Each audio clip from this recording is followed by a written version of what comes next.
Bueno, jóvenes, la práctica de haluro de alquilo. Estas 2 semanas, entonces tenemos 2 prácticas en conjunto de síntesis. Eh, Presencialmente vamos a hacer haluros de alquilo y de forma virtual la práctica de eliminación o de síntesis de alquenos. Em, bueno, con la práctica de alquenos, si ya vieron el procedimiento o lo ojearon, bueno, habrán visto que no es como las otras prácticas que hemos hecho un laboratorio o en casa, sino que en este caso, bueno, es una práctica más teórica. De ahí no para todas las prácticas podemos tener un procedimiento que podamos hacer, digamos, de manera casera. Entonces, en este caso, bueno, nos quedamos un poquito dentro de lo teórico, estudiando eh, un poco los procesos que nos llevan a obtener un producto o unos determinados productos. Eso con síntesis de alquenos. En el caso de la síntesis de haluros, bueno, vamos a hacer también algo similar, pero sí nos vamos a meter en la parte experimental.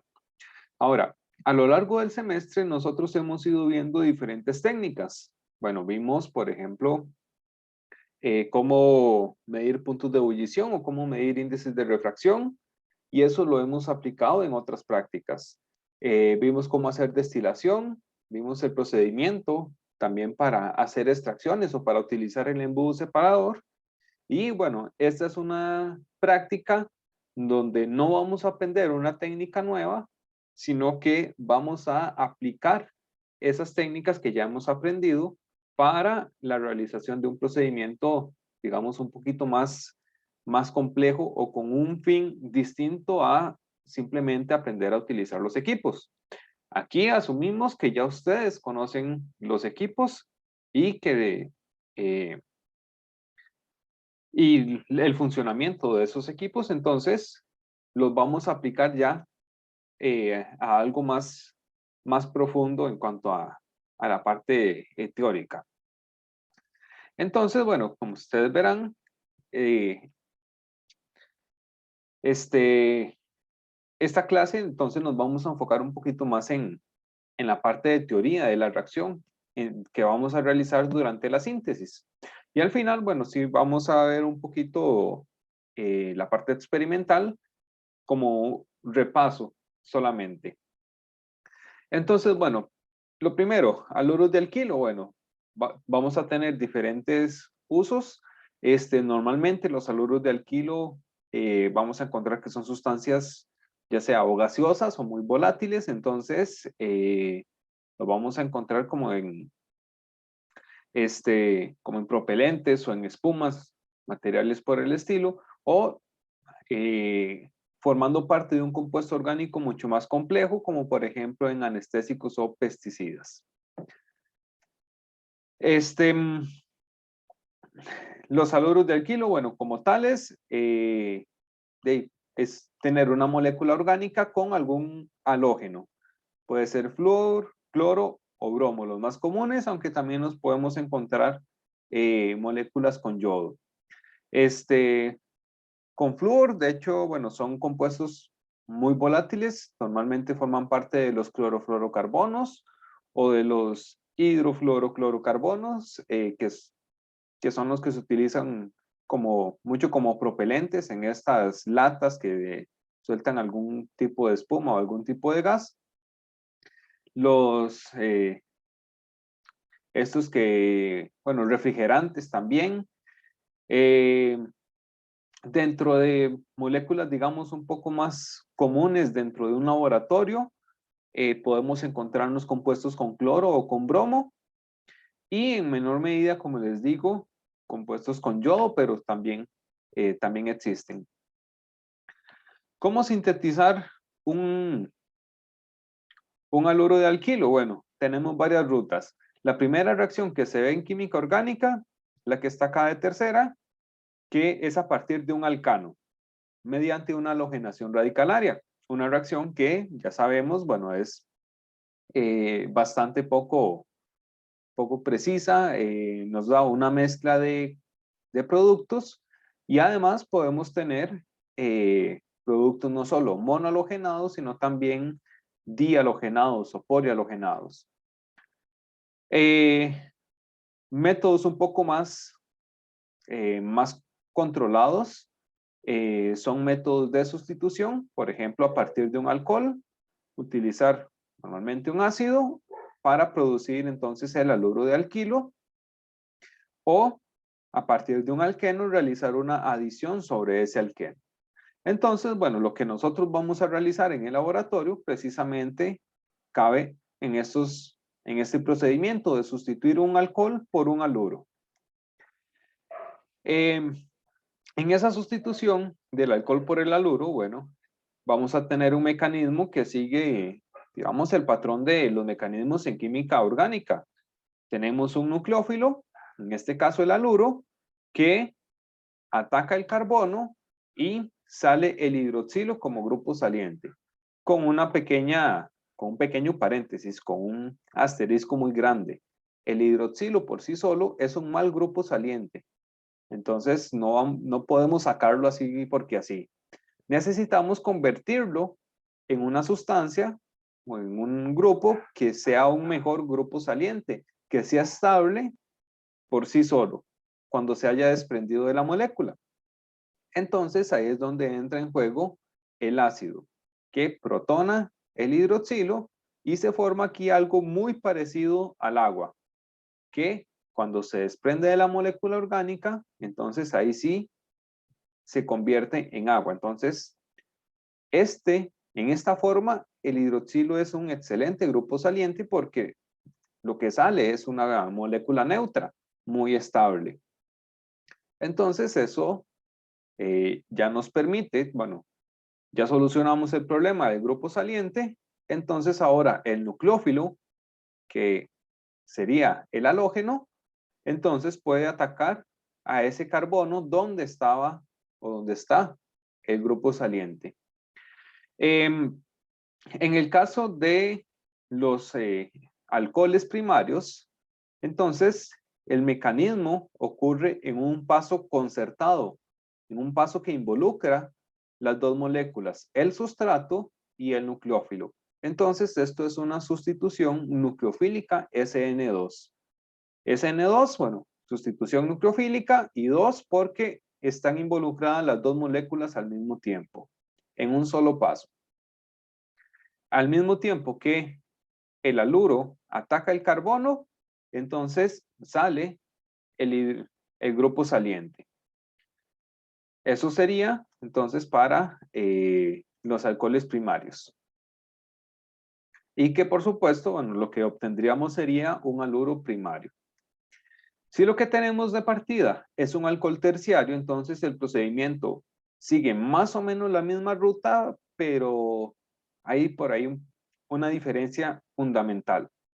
Y es que después de que se protona el hidroxilo, que se forma ese grupo saliente bueno, acá no hay un ataque del nucleófilo, sino que el grupo saliente se desprende por sí solo, sin necesidad de que el nucleófilo ataque al mismo tiempo el carbono. ¿Por qué sucede esto? Bueno, por una sencilla razón. Al salir este grupo saliente, se nos forma un carbocatión, que el carbocatión, en este caso, es un carbocatión terciario. Es un carbocatión relativamente estable que puede mantenerse por sí solo en el medio en el que está ocurriendo la reacción. Entonces, lo primero que pasa es que se forma ese carbocatión y ya luego, bueno, si tenemos el carbocatión, una carga positiva, y tenemos el nucleófilo, una carga negativa, pues lo lógico que suceda es que ambas cargas se neutralicen y eso se logra cuando se forma el enlace entre el nucleófilo y el carbocatión.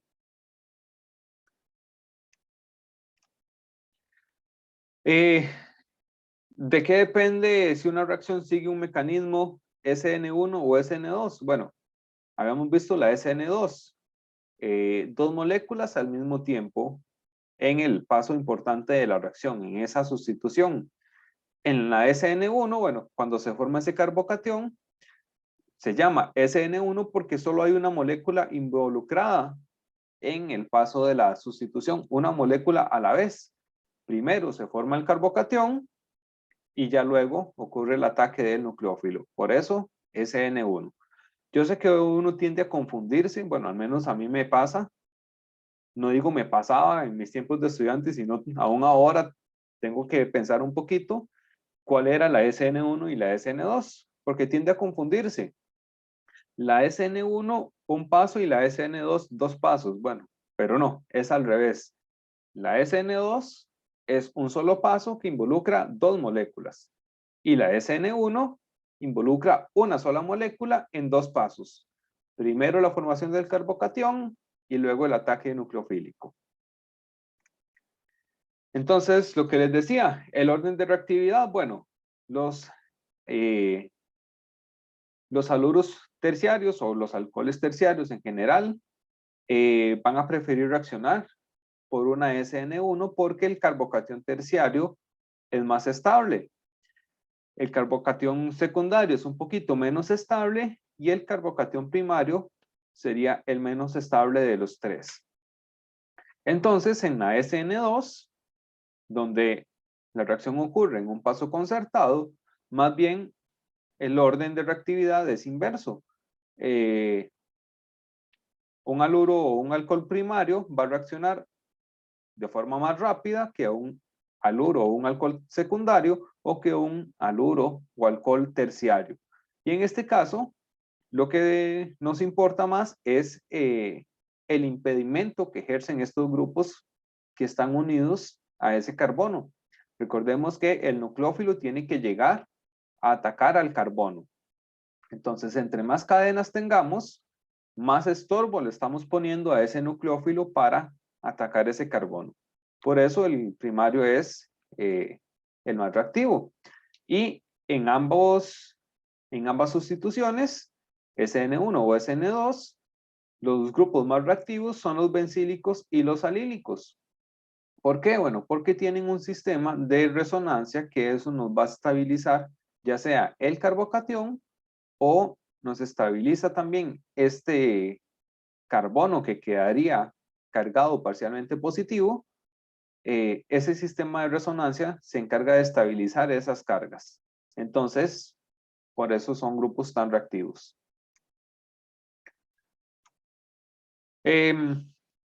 Bueno, como les había mencionado, a partir de alcanos, la única reacción que disponemos es por halogenación radicalaria, pero esta reacción ustedes ya la vieron en la teoría. Entonces no vamos a profundizar mucho. Y la última de las rutas comunes, por adición de alquenos, adición a alquenos más bien. Entonces lo que nos da es un haluro posicionado en la orientación Markovnikov. Eso ustedes también lo ven en teoría, entonces vamos a pasarlo rápidamente. ¿Qué reacciones pueden tener los haluros? Bueno, a partir de los haluros podríamos, bueno, obtener casi que cualquier otro grupo funcional. De hecho, bueno, no sé si se los dijeron o si ustedes recuerdan, bueno, un alcano es muy poco reactivo. La única reacción es por halogenación radicalaria, prácticamente que solo esa reacción pueden tener. Entonces, una vez que tenemos el halógeno, ya podemos ese halógeno convertirlo en los demás grupos funcionales. Por ejemplo, con una base fuerte podríamos formar un alqueno. Podríamos hacer una adición sobre un anillo aromático con una adición de Friedel-Crafts. Podemos agregar un electrófilo si hacemos por ahí un compuesto organometálico con magnesio o por ejemplo con litio también podríamos hacerlo, o tal vez de las más comunes junto con la eliminación, ese halógeno poder sustituirlo por otro nucleófilo. Por ejemplo, nosotros vamos a hacer una reacción de este tipo, solo que en vez de partir de un halógeno, vamos a partir de un alcohol y hacemos una sustitución nucleofílica para cambiar el grupo OH por un halógeno. Pero ese halógeno podemos hacer el mismo proceso y cambiar el halógeno, el cloro o el bromo por algún otro nucleófilo. Y de esa manera, bueno, se nos abren las posibilidades a todos los otros grupos funcionales.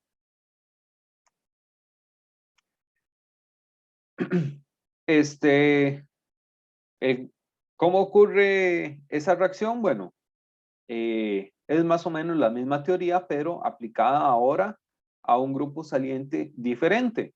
En este caso, bueno, si tenemos un haluro de alquilo, bueno, el grupo saliente es el haluro. Normalmente los haluros son relativamente buenos grupos salientes. El bromo un poquito mejor que el cloro, porque el bromo, al ser más grande, entonces permite una mejor estabilización de esa carga entre todo el volumen del bromo. El cloro, como es un poquito más pequeño, bueno, el cloro también puede estar feliz siendo solito con su carga negativa, pero como es más pequeño, entonces esa carga negativa, digamos que ya distribuida en un volumen menor. Por lo tanto, es un poquito menos estable que el bromo. Y bueno, este tipo de reacciones de SN2 ocurren entonces mejor cuando tenemos como grupo saliente el bromo, o sea, un bromuro de alquilo. Y por supuesto, bueno, siguiendo el orden usual, un bromuro de alquilo primario va a ser más estable o va a ser más reactivo por SN2 que un haluro secundario o que un haluro terciario. Si lo que tenemos es un haluro terciario, entonces la reacción más favorecida va a ser mediante un mecanismo SN1. La misma teoría. El haluro se desprende del compuesto y queda con su carga negativa, que es medianamente estable, bueno, puede estar por sí solo, y se forma el carbocatión, que al ser un carbocatión terciario, entonces queda estabilizado. Es un poco más estable que, que otros tipos de carbocationes. Y en ese carbocatión puede entonces ocurrir la adición del nucleófilo que nosotros tengamos en ese momento, en esa reacción. Entonces, en esto se basan las pruebas para los haluros. Primero está la prueba de Finkelstein, que es una prueba de yoduro de sodio en acetona y funciona por una muy sencilla razón. El yoduro de sodio es soluble en acetona, entonces el reactivo, bueno, es esta sal que se disuelve bien en acetona. El yoduro es un nucleófilo un poquito mejor que el bromo o que el cloro, entonces ocurre una reacción de sustitución mediante un mecanismo SN2 y, bueno, nos queda el yoduro de alquilo y el grupo saliente, el bromuro o el cloruro, se desprende y se une con el catión, que sería el sodio. Entonces, nos queda por ahí sueltos el bromuro de sodio o el cloruro de sodio. ¿Y qué sucede? Bueno, que ninguno de estas dos sales es soluble en acetona. El yoduro de sodio sí, pero el bromuro ni el cloruro son solubles en acetona. Entonces, podemos ver la formación de un precipitado. Los yoduros de alquilo no reaccionan. Bueno, ¿por qué? Por obvias razones. Si aquí lo que tenemos es un yoduro y lo sustituimos por un yoduro, bueno, básicamente no vamos a ver ningún cambio. No es que no reaccionen, simplemente nosotros no vamos a ver si reaccionó o no. Esta es una reacción que ocurre por un mecanismo SN2, como les comenté.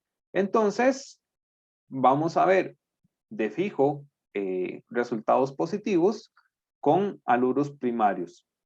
Con haluros secundarios puede ser, pero necesitamos unas condiciones un poquito más extremas. Necesitamos calentar. Y bueno, como habíamos visto, haluros de bencilo o de alilo, bueno, son sumamente reactivos por cualquiera de las dos rutas, SN1 o SN2. Entonces acá también vamos a observar resultados positivos. Andrés, dígame. Profe, entonces para Fluoruros, o sea, los halogénuros de alquilo terciarios, esta prueba no va a funcionar, nunca va a reaccionar. Con haluros de alquilo terciario no va a reaccionar exactamente.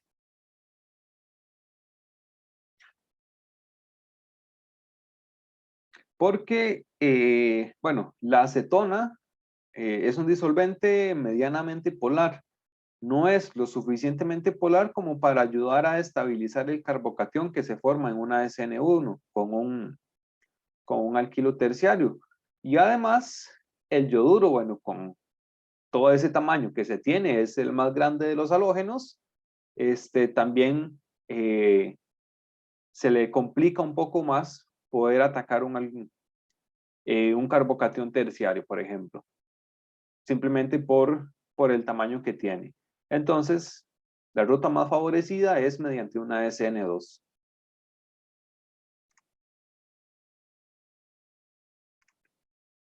Y, ok, la otra prueba que tenemos es la de nitrato de plata en etanol. Eh, en esta prueba, entonces, más bien vamos a favorecer una SN1, o sea, una reacción con haluros terciarios. ¿Por qué? Bueno, tenemos de disolvente el etanol, que es un disolvente, ahora sí, bastante polar, que nos ayuda a estabilizar este carbocatión que se forma. Eh, en este caso, bueno, se ocurre la formación del carbocatión, como ya habíamos visto, y lo que entra aquí como nucleófilo, como sustituyente, es el grupo nitro, bueno, el nitrato, del nitrato de plata.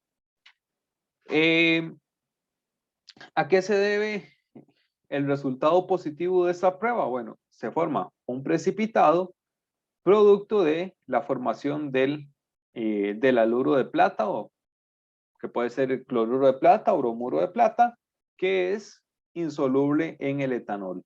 Entonces se observa como la formación de un precipitado. Además, podemos sacar algunas otras conclusiones dependiendo del color del precipitado. Si es blanco, bueno, podemos decir que es un cloruro, un precipitado cremita, un poquito amarillo, pero muy tenue. Entonces es el bromuro, o yoduro si es un precipitado amarillo.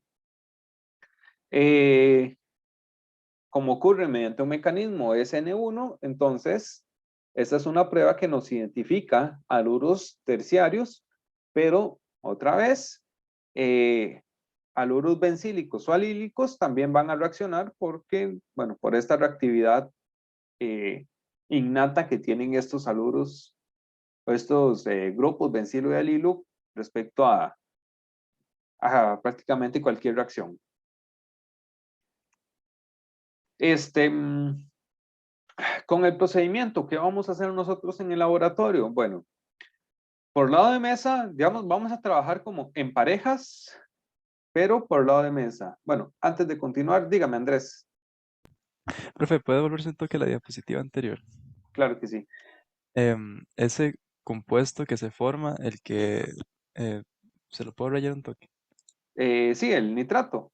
Ajá, ese nitrato, ¿cómo se nombraría? Es que ayer estuve buscando como para nombrarlo y lo que encontré es como que sería, bueno, con el supuesto que son solo cuatro carbonos, es como dos nitro, no, sí, como dos metil, dos nitrooxibutano. O sea, ¿así estaría bien o se nombra de otra manera? No, no es el nitro porque el nitro es diferente. El nitro es NO2. El grupo nitrato en realidad no es un enlace por el nitrógeno como da la impresión acá, sino que es un enlace por medio del oxígeno y luego viene NO2. En total lo que se une es el NO3, pero el enlace ahí en medio es el oxígeno. La forma de nombrarlo, si no me equivoco, sería como nitrato. Sí, no, Nitrato de y se nombra el resto de la cadena. yo encontré que es como nitrooxi. Cuando es un NO3, nitrooxi es como lo más cercano que encontré, pero... O sea, nitro sí no Nitrooxi, es porque... Ajá. ok, no podría asegurarlo, pero bueno, tendría un poquito de sentido. Habría que ver si esa es la nomenclatura IUPAC. Pero me Ok, parece haberlo entonces visto como si yo nitratos más usara, bien. si yo usara nitrato, entonces sería como nitrato de terbutilo. Nitrato de terbutilo, ajá, podría ser. Ok, gracias. Ok, con gusto. Muy bien. Entonces, ok.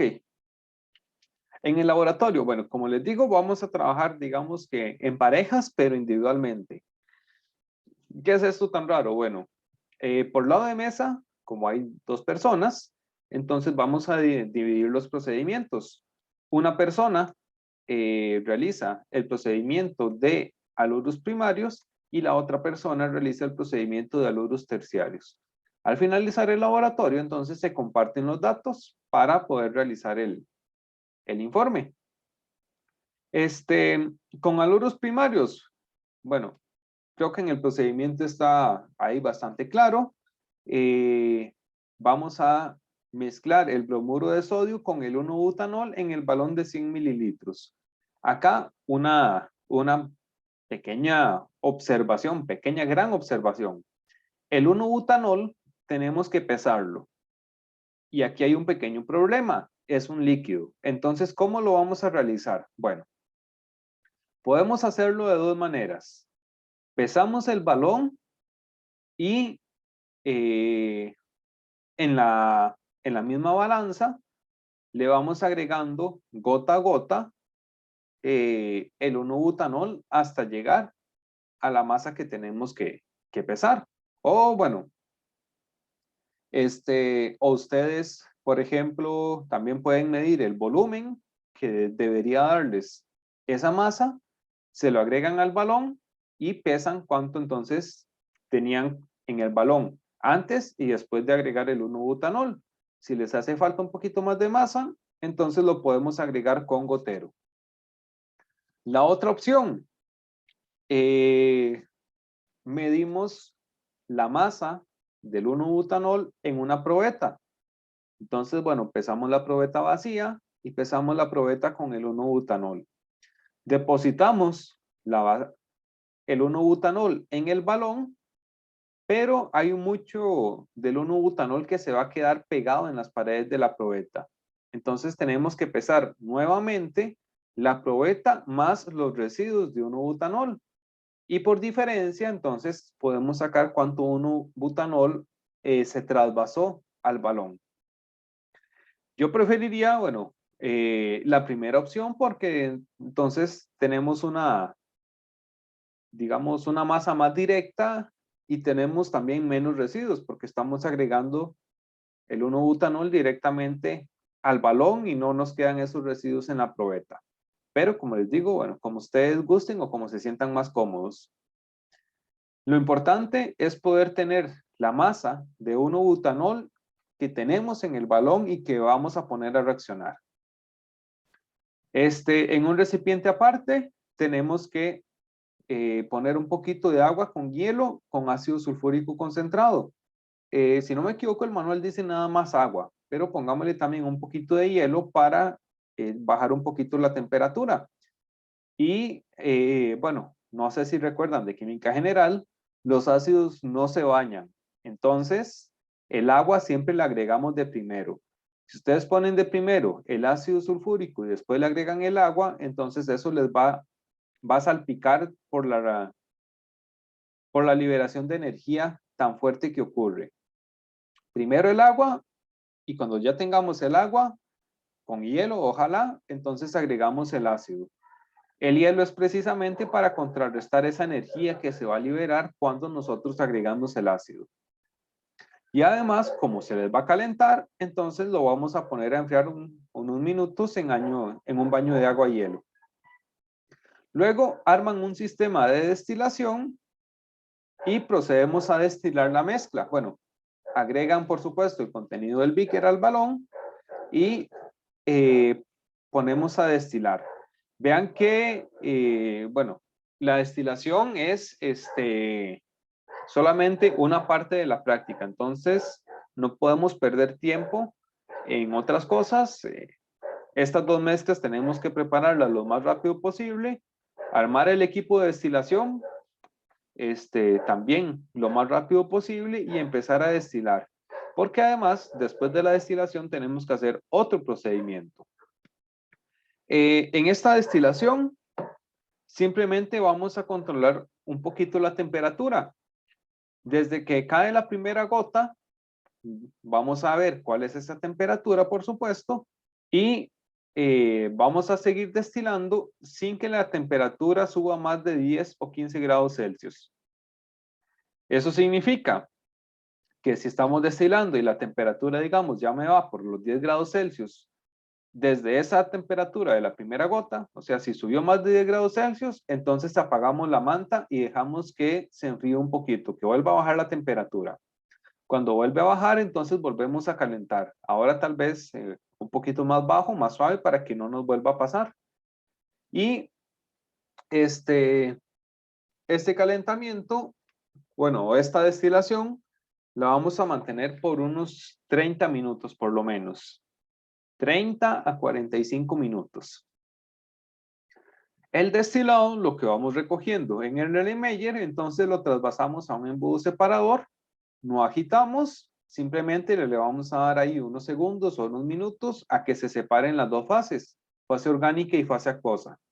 Y otra vez, las recomendaciones de la extracción, rotulen los recipientes, que ustedes sepan cuál es la fase orgánica y cuál es la fase acuosa. Vamos a separar estas dos fases. La orgánica la devolvemos al embudo separador y le hacemos un lavado con 10 mililitros de agua destilada. ¿Qué significa un lavado? Bueno, básicamente lo mismo que una extracción, solamente que en la extracción nosotros, el disolvente que agregamos es el que nos interesa, el que después recuperamos. Un lavado es cuando el disolvente que nosotros agregamos, después de la separación, lo descartamos. Entonces, a la fase orgánica, la devolvemos al embudo y le agregamos agua destilada, volvemos a separar las fases y descartamos el agua. La fase orgánica, otra vez, la devolvemos al embudo separador y le hacemos un segundo lavado, pero esta vez con bicarbonato de sodio. ¿Por qué creen ustedes que estamos utilizando bicarbonato de sodio en esta parte?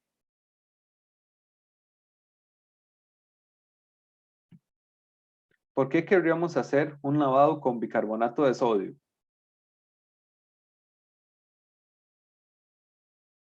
Para neutralizar el ácido. Para neutralizar el ácido que habíamos agregado inicialmente. Muy bien.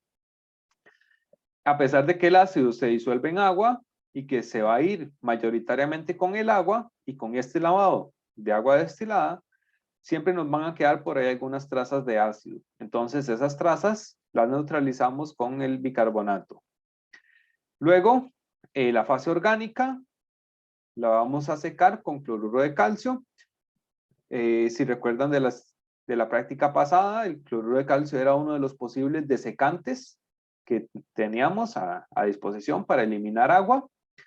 Aunque, bueno, una pregunta que les voy a dejar de tarea para que vayan adelantando también para el reporte: ¿por qué estamos utilizando cloruro de calcio en esta práctica? ¿Por qué no utilizamos sulfato de sodio o sulfato de magnesio como en la práctica de extracción líquido-líquido? ¿Por qué acá sí es importante, o por qué preferimos utilizar más bien este otro desecante, el cloruro de calcio? Con el cloruro de calcio, bueno, hay un pequeño paréntesis, pequeño dilema que tenemos, y es que no es tan inmediato. Entonces tenemos que dejarlo reposar por ahí como unos 10 minutos para asegurarnos de que sí se lleva todo el agua, que todo el agua se queda absorbida. Ya luego, bueno, vamos a hacer más o menos lo mismo de extracción líquido-líquido. Lo filtramos a un Erlenmeyer para recuperar ya la fase orgánica pura, sin agua. Y este Erlenmeyer tiene que estar, por supuesto, seco, porque ya le quitamos el agua y no queremos volver a ponerle agua. y prepesado para entonces, por diferencia, poder sacar cuál es la masa de la fase orgánica, que si ustedes lo notan, en este caso la fase orgánica va a ser nuestro producto. Es decir, no es que tenemos algo en un disolvente orgánico, sino que esa fase orgánica va a ser nuestro producto, en buena teoría, puro. Y lo vamos a comprobar midiéndole el índice de refracción y comparando con el reportado en la literatura. Entonces, vean que tenemos un procedimiento un poquito más complejo. Tenemos que hacer, bueno, primero la preparación de los reactivos, tenemos que hacer la destilación y posteriormente la extracción. Entonces, tenemos que llegar bien organizados al laboratorio. La otra persona va a realizar la formación de los haluros terciarios. En este caso, el procedimiento es un poquito más simple, pero no se confíen tampoco. La reacción la hacemos directamente en el embudo separador con terbutanol y ácido clorhídrico concentrado. En este orden, primero el terbutanol y luego el ácido. En el embudo separador vamos a agitar 20 minutos. Entonces, bueno, quienes les toque hacer esta práctica, entonces, bueno, probablemente terminen con dolor de brazo, pero salados. Hay que agitar en el embudo separador 20 minutos. Entonces, ese proceso de agitar, liberar presión, volver a agitar, liberar presión, eso tienen que estarlo haciendo constantemente durante los 20 minutos. Y no pueden parar para que la reacción les salga bien. Luego el procedimiento sigue más o menos la misma ruta. Lo dejamos reposar y separamos la fase orgánica de la fase acuosa. La fase orgánica la lavamos con 10 mililitros de agua. En este caso hay que ponerlo a enfriar primero para que sea agua fría. Y luego hacemos un segundo lavado con bicarbonato de sodio también frío. La fase orgánica en un Erlenmeyer la vamos a desecar con cloruro de calcio. Otra vez, tarea, ¿por qué? Cloruro de calcio. Y eliminamos el cloruro de calcio con una filtración por gravedad, recogiendo en un Erlenmeyer seco y prepesado para, por diferencia, tener la masa del producto. Acá también estos 15 mililitros de terbutanol que estamos colocando al inicio, también los vamos a hacer también tenemos que conocer la masa. Entonces, en una probeta, ustedes agregan los 15 mililitros de terbutanol, pesan la masa de la probeta con el terbutanol, vacían el terbutanol al embudo separador y vuelven a pesar la probeta con los residuos. Entonces, por diferencia, sabemos la masa del terbutanol que está en el embudo separador. Dígame, Karen. Profe, yo tenía una pregunta con la parte de haluros primarios. Ajá. Es que, digamos, en el procedimiento viene que pese primero el bromuro de sodio. Ajá. Y después agregarle el bueno, el 1-butanol, perdón. Pero como hay que medir el líquido y es mejor hacerlo con el balón, uno puede añadir primero el butanol y después el bromuro de sodio. En ese no hay problema. ¿O sí hay algún problema? No, aquí no hay ningún problema con el orden. Donde sí hay problema es con el ácido y el agua. Ah, bueno, perfecto. Gracias. Ok, con gusto. Ok. Bueno, estos son los dos procedimientos. Entonces, por lado de mesa, ahí los asistentes los van a repartir. Uno hacia haluros primarios y el otro haluros terciarios. Cuando terminan ya la práctica y le miden el índice de refracción, hay que hacer las pruebas para haluros. Las pruebas las van a hacer, digamos, en pareja, en conjunto. Para las pruebas, bueno, vamos a utilizar dos patrones en cada una de las pruebas y además los productos que obtuvieron. Entonces, resumiendo, el primero que termine la práctica va a empezar a hacer las pruebas, por supuesto, para que es el procedimiento usual. A los productos hay que hacerle las pruebas tanto de haluros primarios como de haluros terciarios. O sea, la prueba de yoduro de sodio en acetona y la prueba de nitrato de plata en etanol.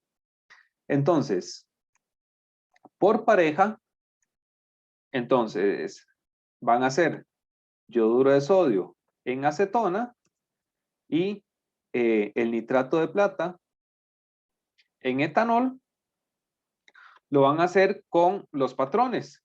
Esto es, digamos, el primero que termine de su procedimiento de la práctica va a realizar las pruebas de yoduro de sodio y acetona y de nitrato de plata en etanol con los patrones. ¿Ok? Los patrones es, digamos, la información que vamos a tener en conjunto, que vamos a compartir entre el lado de mesa. Pero cada uno tiene que hacer las pruebas para el respectivo haluro que obtuvo. Entonces, el haluro primario que se obtuvo a partir de la destilación, entonces lo vamos a hacer ambas pruebas de yoduro de sodio y de nitrato de plata, y también el producto del haluro terciario, también le vamos a hacer ambas pruebas. Por supuesto, bueno, el que hace el haluro primario se encarga de hacerle las pruebas al haluro primario. El que hace el procedimiento para el haluro terciario se encarga de hacer las pruebas para el haluro terciario, y las pruebas con los patrones, esas son las que hace el primero que termine la práctica y las deja ahí, bueno, en la mesa para que el otro compañero o compañera pueda verlos y que pueda también sacar sus anotaciones. ¿De acuerdo? ¿Me expliqué? O no sé si hay alguna otra pregunta.